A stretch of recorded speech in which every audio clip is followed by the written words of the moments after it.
Hello friend, मैं आनंद कुमार स्वागत करता हूं आपको आपके अपने चैनल आनंद अंशुमन एकेडमी में।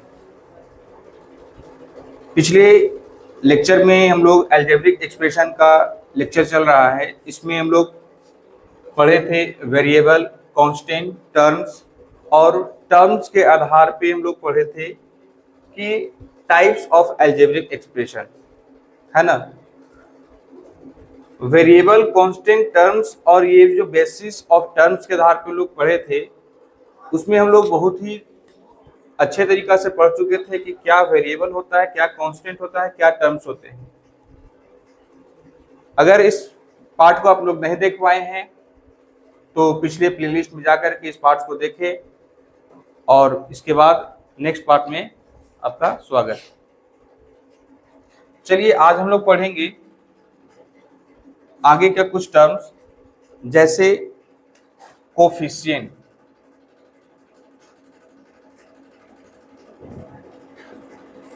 कोफिशिएंट क्या पढ़ेंगे?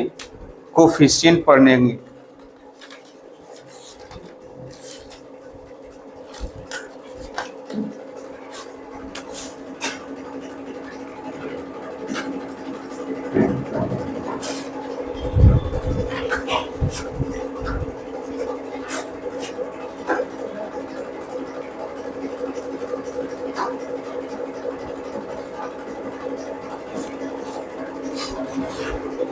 आज हम लोग पढ़ने वाले हैं कोफिशिएंट, ठीक है। चलिए समझते हैं कोफिशिएंट क्या होता है।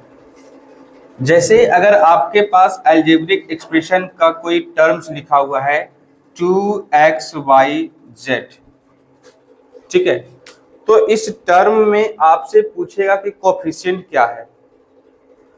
तो कोफिशिएंट का मतलब ये समझिए कि जो मल्टीप्लाई में रहता है, मल्टीप्लाई में जो जिसके साथ रहता है उसको हम लोग कोफिशिएंट कहते हैं। तो जैसे ये आपका एक टर्म लिया हुआ है, इस टर्म में 2 into x into y into z ये आपका लिखा हुआ है। तो आपसे पूछेगा कि what is the coefficient of z, what is the coefficient of z. तो जेड का कोफिशिएंट पूछा, तो जेड को छोड़ करके जो इसमें मल्टीप्लाई में है, तो जेड को अगर हम छोड़ दे तो इसके साथ मल्टीप्लाई में कौन है? 2x और y। तो जेड का कोफिशिएंट कौन कहलाएगा? 2xy। क्लियर? अगर आपसे y का कोफिशिएंट पूछेगा तो आप क्या कीजिएगा, y को छोड़ करके जो बचा मल्टीप्लाई में 2xz, तो ये 2xz किसका कोफिशिएंट हो गया? y का। x का कोफिशिएंट पूछेगा तो क्या होगा? 2/z। और अगर 2 का कोफिशिएंट पूछेगा तो क्या कहेंगे? xyz। क्लियर? इसी क्वेश्चन में आपसे और पूछ सकता है कि what is the coefficient of variables. Variables पूछेगा, वेरिएबल्स का कोफिशिएंट क्या होगा? तो 2xyz, इसमें आपका ये तीनों वेरिएबल्स है। तो इस तीनों वेरिएबल्स में आपसे पूछेगा कि इस वेरिएबल्स का कोफिशिएंट कौन है।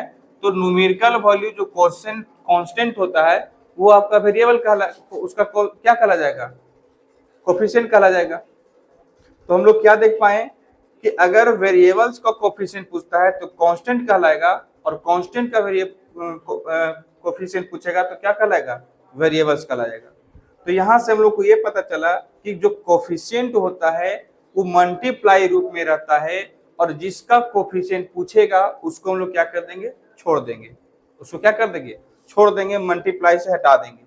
जैसे 2xy का पूछा तो z को हटा दिए, y का कोफिशिएंट पूछा तो y को हटा दिए, x का कोफिशिएंट पूछा तो x का हम लोग क्या कर दिए? रिमूव कर दिए। ये बात आपको अच्छी से तरह से समझ में आ गया होगा। अब हम लोग आगे देखेंगे डिग्री। क्या देखने वाले हैं? डिग्री देखने वाले हैं। बहुत अच्छे तरह से आपको ये सारी बातों को समझा रहे हैं और आपको उम्मीद करते हैं समझ में आ भी रहा होगा। चलिए नेक्स्ट हम लोग पढ़ेंगे डिग्री। ये डिग्री क्या होता है? तो किसी भी अलजेब्रिक एक्सप्रेशन का हाईएस्ट पावर को हम लोग क्या कहते हैं? डिग्री कहते हैं। डिग्री मीन्स आप समझिएगा हाईएस्ट पावर। डिग्री मीन्स क्या समझिएगा? Highest power. जैसे एग्जांपल लेकर चलते हैं, 2x पे पावर 5। अब ये टर्म का डिग्री क्या कहलाएगा? तो इस टर्म का डिग्री क्या कहलाएगा? तो इसका जो पावर है उसी को हम लोग डिग्री कहते हैं। पावर को हम लोग क्या कहते हैं? डिग्री कहते हैं। तो 2x पे पावर 5 है, तो इसका डिग्री कितना कहलाएगा? 5 कहलाएगा। हर टर्म्स का अपना अपना डिग्री होता है। हर टर्म्स का अपना अपना क्या होता है? डिग्री होता है। 2x square plus 5x plus 3। अब इस टर्म का आपसे पूछेगा डिग्री, तो इस टर्म का डिग्री कितना है? 2 है। इस टर्म का डिग्री कितना है? 1 है। इस टर्म का डिग्री क्या है? तो कुछ भी नहीं। इट मीन्स हमें ये दिखाई दिया कि कांस्टेंट का डिग्री हम लोग नहीं बता पा रहे हैं। मतलब डिग्री का मतलब हुआ highest power of variable. Highest power of variable. Variable का जो हाईएस्ट पावर होगा उसी को हम लोग क्या कहते हैं? डिग्री कहते हैं। Is it clear? तो इसका टर्म्स, इस 2x स्क्वायर के टर्म्स का डिग्री क्या हुआ? 2 हुआ। 5x का डिग्री क्या हुआ? 1 हुआ। लेकिन आपसे ये कंबाइन रूप पे पूछेगा कि ये अलजेब्रिक एक्सप्रेशन जो लिखा हुआ है 2x square plus 5x plus 3, तो इस अलजेब्रिक एक्सप्रेशन का डिग्री क्या होगा? तो अगर ये पूरे कंबाइन में आपसे अलजेब्रिक एक्सप्रेशन का डिग्री पूछे तो जो हाईएस्ट पावर रहेगा उसी को डिग्री बताएंगे। तो बताइए ये 2x स्क्वायर 5x और 3 में हाईएस्ट पावर कितना है? तो हम लोग क्या कह सकते हैं? 2 है। तो ये अलजेब्रिक एक्सप्रेशन का डिग्री कितना हो गया? 2 हो गया। लेकिन एक कंफ्यूजन वाली बात ये आपके पास आ जाएगी कि सर अगर हम मेरे पास x square by plus 3x square by square plus 3z, अगर किसी अलजेब्रिक एक्सप्रेशन में मोर देन 1 वेरिएबल्स आ जाए, एक वेरिएबल से ज्यादा आ जाए, जैसे इस क्वेश्चन में हम लोग क्या देख पाए कि एक ही वेरिएबल्स का यूज हुआ था, लेकिन इसमें हम क्या देख पा रहे हैं कि इसमें x और y और z 3 वेरिएबल्स का यूज हुआ है। इसमें x y z कितने वेरिएबल्स का यूज हुआ है? 3 वेरिएबल का यूज। तो इस टर्म का डिग्री कितना होगा? इस टर्म का डिग्री कितना होगा? और इसका डिग्री क्या होगा? और इस पूरे अलजेब्रिक एक्सप्रेशन का डिग्री क्या होगा? तो सिंगल सिंगल देखते हैं। 2x स्क्वायर बाई का आपसे अगर डिग्री पूछेगा तो ये दोनों जो वेरिएबल्स है उसके पावर को हम लोग जोड़ देंगे। तो इसका पावर 2 है और इसका पावर 1 है, तो टोटल कितना हो गया? 3 हो गया। यानी इस टर्म का डिग्री कितना हम लोग कह सकते हैं? 3। Next 3x square by square का डिग्री पूछेगा तो हम कह सकते हैं 2 प्लस 2 कितना? 4। और 3z का डिग्री पूछेगा तो कितना डिग्री होगा? 1। तो अगर स्पेशल टर्म्स का डिग्री पूछता है तो उसके पावर को ऐड कर देंगे। वेरिएबल्स में अगर आपसे पूछेगा, जब मोर देन 1 वेरिएबल रहेगा और टर्म्स के आधार पे डिग्री पूछेगा तो उसके पावर को क्या कर देंगे? जोड़ देंगे। क्लियर? लेकिन जब आपसे पूछेगा कि what is the degree of this algebraic expression, ये पूरे अलजेब्रिक एक्सप्रेशन का डिग्री क्या है, तो हम लोग क्या देख पा रहे हैं कि इस टर्म का डिग्री कितना है? तो 3 है। इस टर्म का डिग्री कितना है? तो 4 है। और इस टर्म का डिग्री कितना है? तो 1 है। तो तीनों टर्म्स का डिग्री हम लोग पहले निकाल लेंगे। अब हम लोग क्या जानते हैं डिग्री में?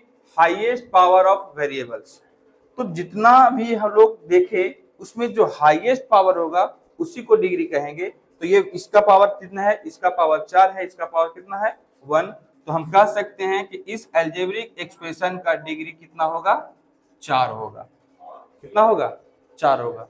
बहुत अच्छे से समझ में आपको आ गया होगा कि ये अगर अलजेब्रिक एक्सप्रेशन में मोर देन 1 वेरिएबल्स रहेंगे तो हम लोग क्या करेंगे, वेरिएबल्स के पावर को ऐड कर देंगे और उसमें से जो हाईएस्ट पावर आएगा उसी को हम लोग क्या कहते हैं, डिग्री कहते हैं। क्लियर हुआ इतनी बात? चलिए इसको अब अपने लैंग्वेज में नोट कर लीजिए।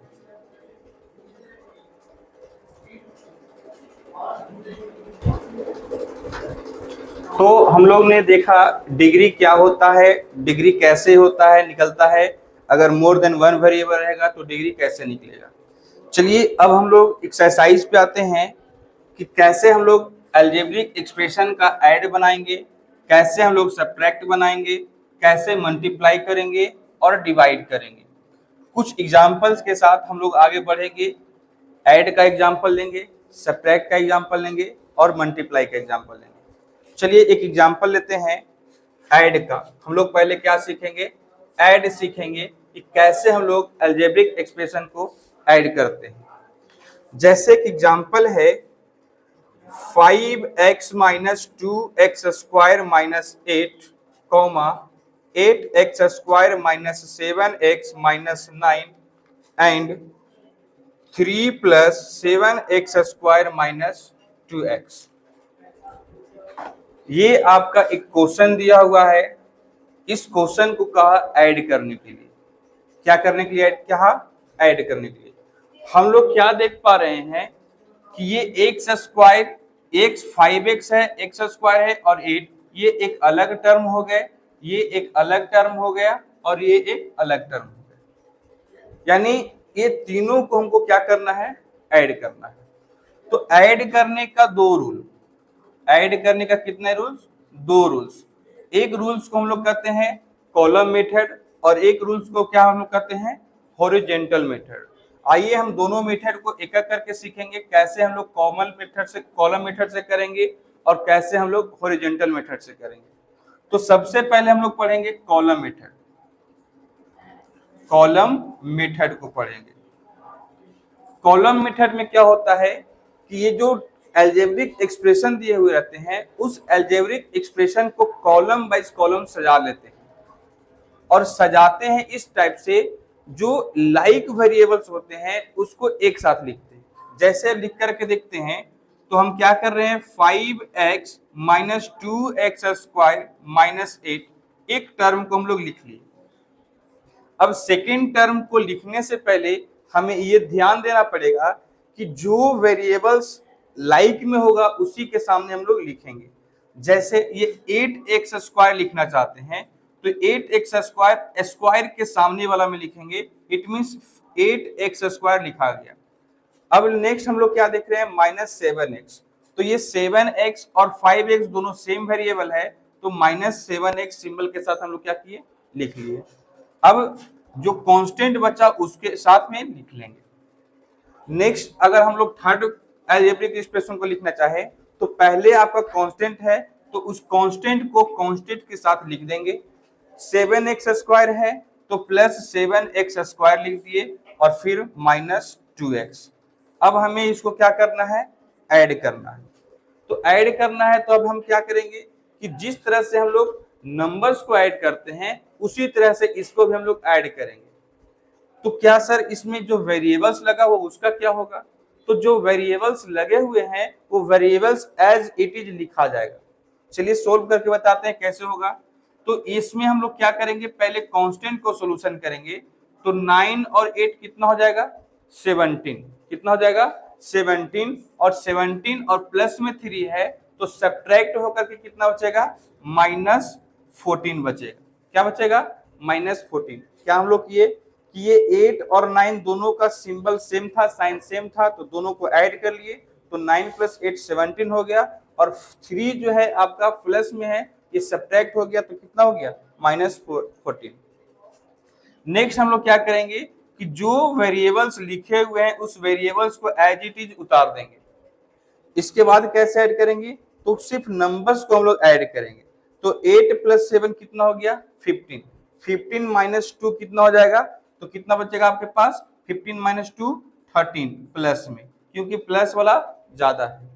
अब x वेरिएबल्स को ऐड करेंगे तो x को x के साथ रख देंगे, same variables as it is लिखा जाएगा, और ये क्या करेंगे हम लोग, सिंबल नंबर को क्या करेंगे, ऐड करेंगे।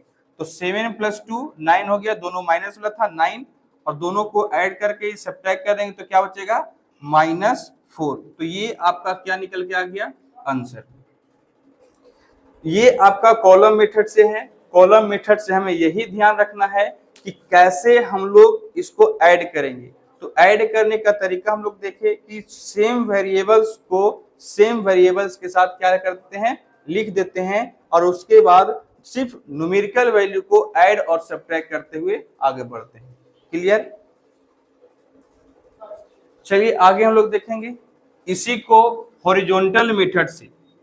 हॉरिजॉन्टल मेथड से हम लोग कैसे सोल्व करेंगे, तो हॉरिजॉन्टल मेथड जो होता है वो बहुत ही आसान तरीका से सोल्व कर सकते हैं। हमें कुछ नहीं करना पड़ता है, जो भी अलजेब्रिक एक्सप्रेशन दिए हुए रहते हैं उसको पहले ब्रैकेट में बंद कर लेंगे। ब्रैकेट में बंद करने के बाद दोनों अलजेब्रिक एक्सप्रेशन के बीच में प्लस का सिंबल को पुट कर देंगे। 5x minus 2x square minus 8, और इसके बाद प्लस का सिंबल देते हुए 8x square minus 7x minus 9 को क्या कर देंगे, लिख देंगे। फिर थर्ड अलजेब्रिक एक्सप्रेशन को लिखना है तो वहां भी हम लोग क्या करेंगे, प्लस का सिंबल दे करके उसको लिख लेंगे। क्लियर? इसमें कोई परेशानी नहीं आनी चाहिए। अब हमें क्या करना पड़ेगा कि एक कंसेप्ट को सीखते हैं। एक कंसेप्ट हमें यह सीखना है कि अगर ब्रैकेट के बाहर प्लस का सिंबल है, अगर ब्रैकेट के बाहर प्लस का सिंबल है और ब्रैकेट के अंदर कोई टर्म्स लिखे हुए हैं जिसका सिंबल अलग अलग है, ब्रैकेट के बाहर अगर प्लस का सिंबल है और ब्रैकेट के अंदर टर्म्स का सिंबल अलग अलग है, तो हम लोग क्या करते हैं कि ब्रैकेट को जब हम लोग ओपन करेंगे, ब्रैकेट हटाएंगे, तो ब्रैकेट के अंदर का जो सिंबल्स होता है वो क्या हो जाता है, नो चेंज होता है, चेंज नहीं करता है। मतलब जो ब्रैकेट के अंदर जो सिंबल है, साइन है, वो एज इट इज लिखा जाएगा जब ब्रैकेट को हम लोग क्या करेंगे, ओपन करेंगे। ब्रैकेट को हटाएंगे तो जैसे सिंबल था वैसे ही लिख दिए, माइनस था तो माइनस लिख देंगे, प्लस है तो प्लस लिखेंगे, माइनस तो माइनस, प्लस है तो प्लस। लेकिन सेकेंड कंसेप्ट में हम लोग ये सीखने वाले हैं कि यदि ब्रैकेट के अंदर अगर कोई सिंबल लिखा हुआ है और उसके ब्रैकेट के बाहर माइनस का सिंबल लगा हुआ है, क्या देख पा रहे हैं कि ब्रैकेट के अंदर सिंबल्स तो हैं और उसके बाहर में क्या लगा हुआ है, माइनस का सिंबल, तब हम लोग कहेंगे कि इसका जो सिंबल होता है वो चेंज कर जाता है। इसका सिंबल क्या कर जाता है, चेंज। कैसे चेंज करेगा, तो ये दोनों आपस में मल्टीप्लाई हो जाता है, माइनस माइनस क्या बन जाएगा, प्लस, प्लस माइनस क्या बन जाएगा, माइनस, माइनस माइनस प्लस, और प्लस माइनस माइनस। तो हम लोग क्या देख पाए कि माइनस था, इसके बाहर माइनस का सिंबल था, तो ब्रैकेट के अंदर जितने भी सिंबल्स है उसका साइन क्या हो गया, चेंज हो गया। तो माइनस से क्या हो गया, प्लस हो गया, प्लस से क्या हो गया, माइनस, माइनस से क्या हो गया, प्लस, और प्लस से क्या बन गया, माइनस। तो इस कंसेप्ट को हम लोग अगर याद रखेंगे तो आगे जितने भी ब्रैकेट वाले क्वेश्चन आएंगे उसमें को सोल्व करने में कोई कठिनाई नहीं आएगी। चलो इसको हम लोग क्या करते हैं, उतार लेते हैं, नोट कर लीजिए इसको।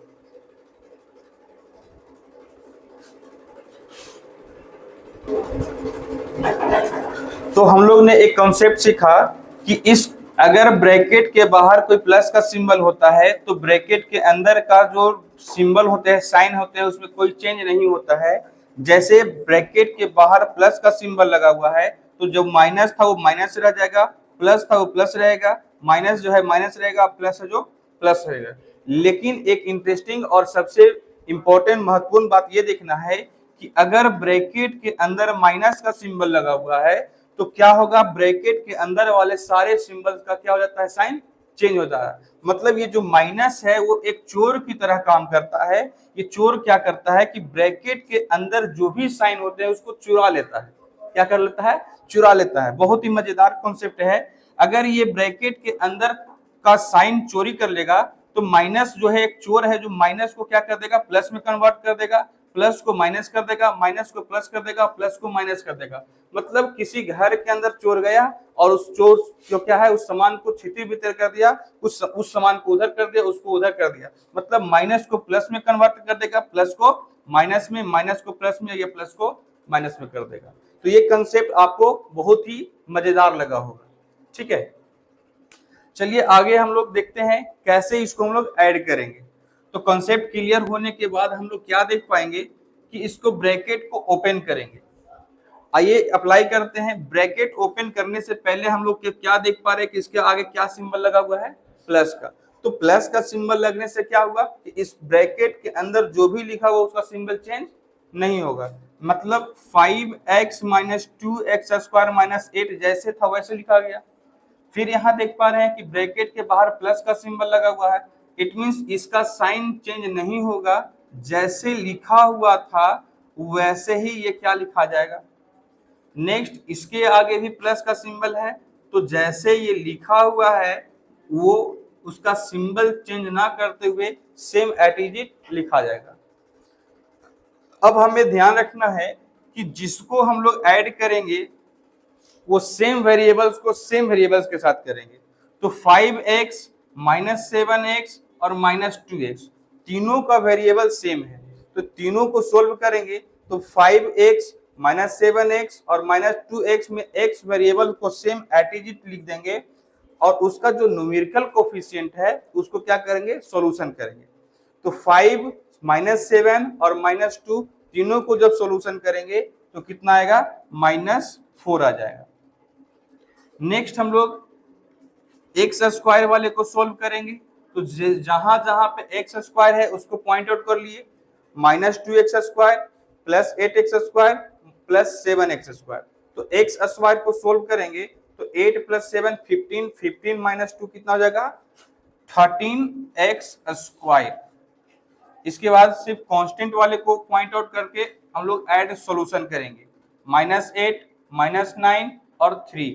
तो -8 और -9 कितना हो गया, 17। 17 में से 3 को कैंसिल आउट करेंगे तो क्या बचेगा, -14। ये देखिए आपका क्या हो गया, आंसर हो गया।